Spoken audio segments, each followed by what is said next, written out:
Yes, Mwanaspoti Family Football Podcast. Good morning, good afternoon, good evening from wherever you're watching me from. So, we are coming on to the Premier League Week 15.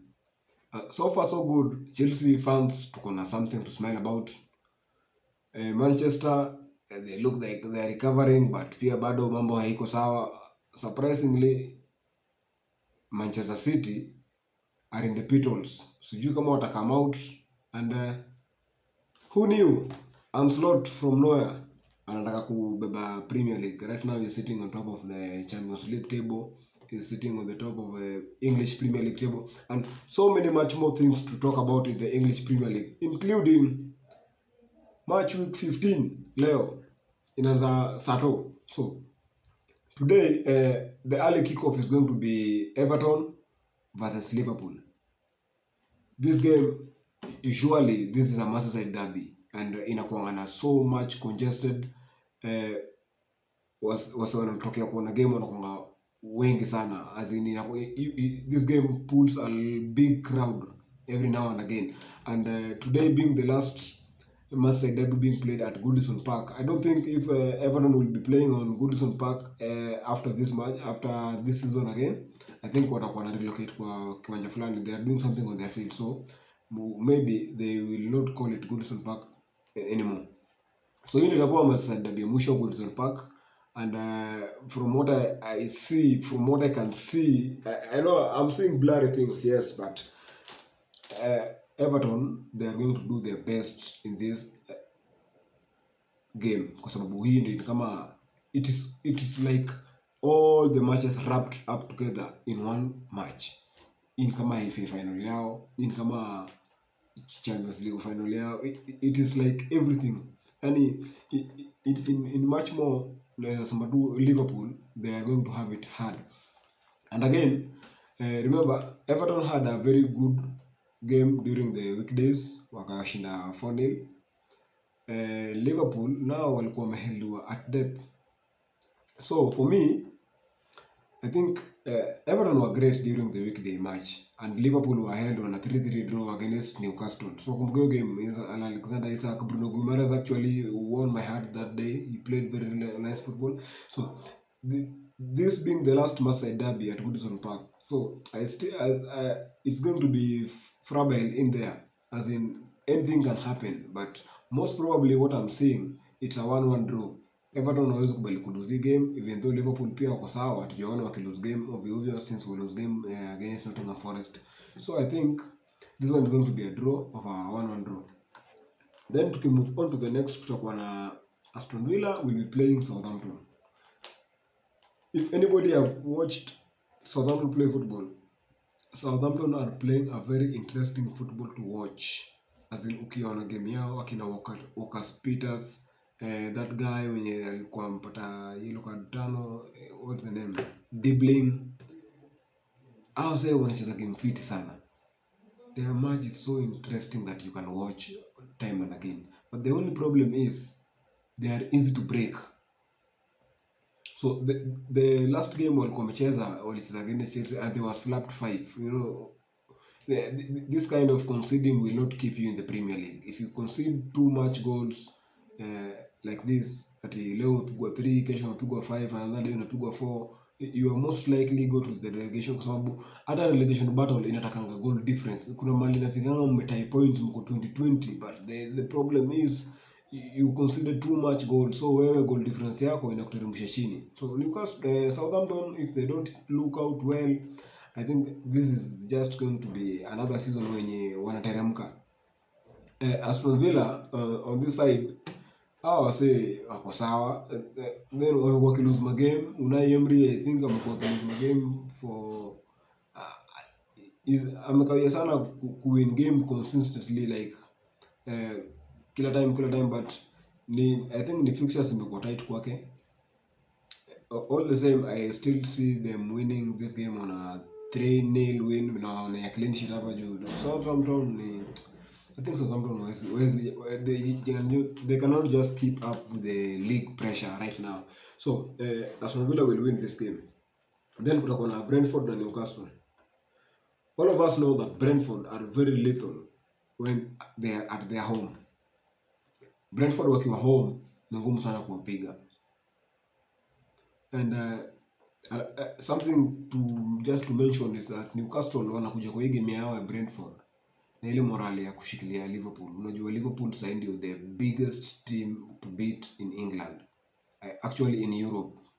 These guys wanapiga kila msee na Newcastle will stand up against all wakasema we are not going to lose to Liverpool. In fact, they were even winning. At the start of the game wao walikuwa wanaongoza. Then Liverpool ikakuja kwa overturn kwa 3-2, then suddenly wakapata bao ikakuwa 3-3. So hiyo tu morale peke yake ikikuja kwa hii game ya leo, Newcastle wanakuwa na morale sana. However, mimi bado I will back up Brentford kwa sababu Brentford wamekuwa poa kwa home ground yao yenye sidhani kama watakuja kusomeshwa na timu kama Newcastle. The bad that can happen here ni Newcastle kupata bao moja, but Brentford I will root for them to win on a 2-1 win. After that kutakuwa na game ya Crystal Palace na Manchester City. Many of you don't know that Crystal Palace inakuwa a very big team to Manchester City. If you look back, you will find that Crystal Palace ndio wange inapiga Manchester City even if Manchester City are on the title charge. Palace doesn't care. I don't know what's between Manchester City and Crystal Palace that Palace keep on beating Manchester City every now and again. But today is going to be maybe the same, maybe different. But Manchester City are not right on the form. Hata walipiga Nottingham Forest midweek, but you cannot say that wamerudi on form sana kwa sababu if you look Pep Guardiola ameshindana kusema De Bruyne hayuko fit, De Bruyne is not ready, is not what. Then during the Nottingham Forest game, he had no option. He had to start De Bruyne, and De Bruyne when he was started, he pulled the strings together. So that means that De Bruyne is going to start today's match. However Palace still remains a bogey team for Manchester City. So this one, Manchester City are not going to win. I'm seeing a draw hapa hivi, what a draw 2-2. That's for me. Then kutakuwa na Manchester United na Nottingham Forest. I just want to mention that Nottingham Forest has been a very disturbing team to the big names. If Manchester United ever thinks that they're a big name to the English Premier League like they are, then they're going to face a problem because Nottingham Forest now wanakuanga shida tupu.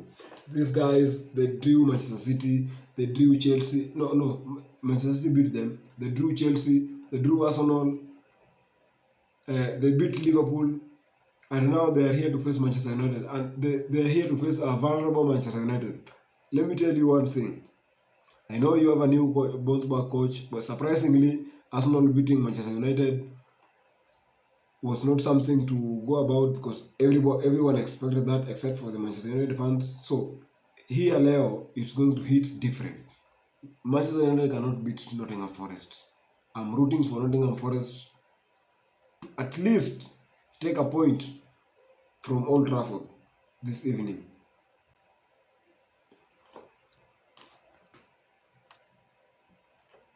Another match then itakuwa ni Fulham versus Arsenal.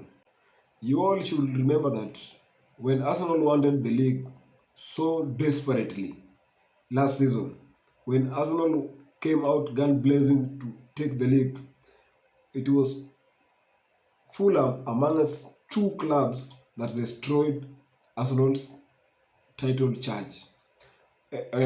Fulham beat Arsenal at the Cravenham Cottage 1-0. Is it 1-0 or 2-1? Something like that. But I know they beat them at the Cravenham Cottage.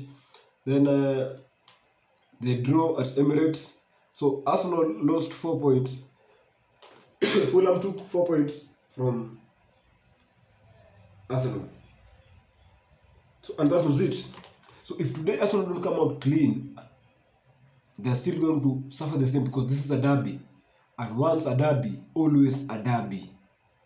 Arsenal kama watakuwa chonjo, there is nothing they are going to do against Fulham. And My prediction is this is a game that if you predict, you might lose. But given that Arsenal right now, tactically they are playing so nice. Openly, they don't score goals. They just wait for set piece and inshallah.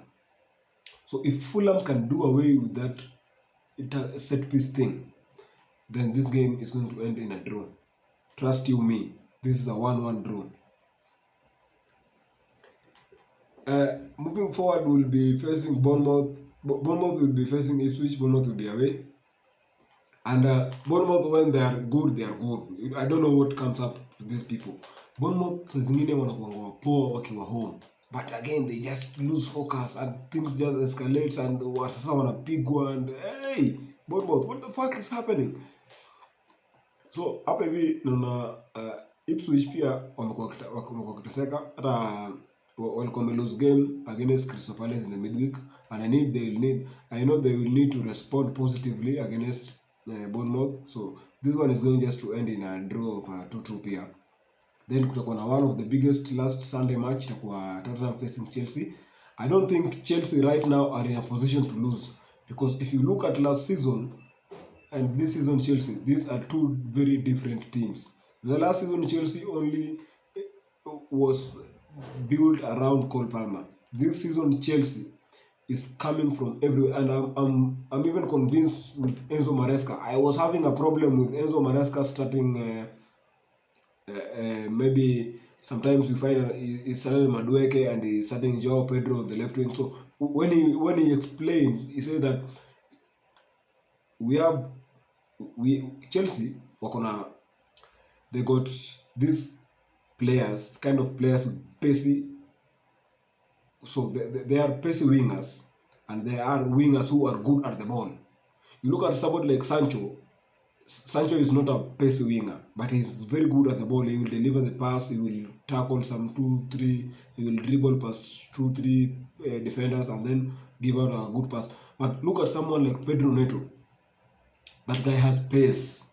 If you consume his pace, then Palmer is going to have a space in between the midfield. So you will find that always in our midfield there is a lot of space, because the wingers, when they are pacey, then the defenders forget to cover the space in the midfield. So I'm very much convinced about Chelsea and their formation and their style of play. And Enzo Maresca, you've really changed the world of Chelsea fans. That's something we cannot fail to mention. So this game of Tottenham, this is going to be the most easiest game with so much controversies, by the way, and Chelsea is just going to win it by 3-0, and we call it a weekend. So I think on Monday we will be having West Ham play Wolves, and that one we will talk about it during the week, and so much on.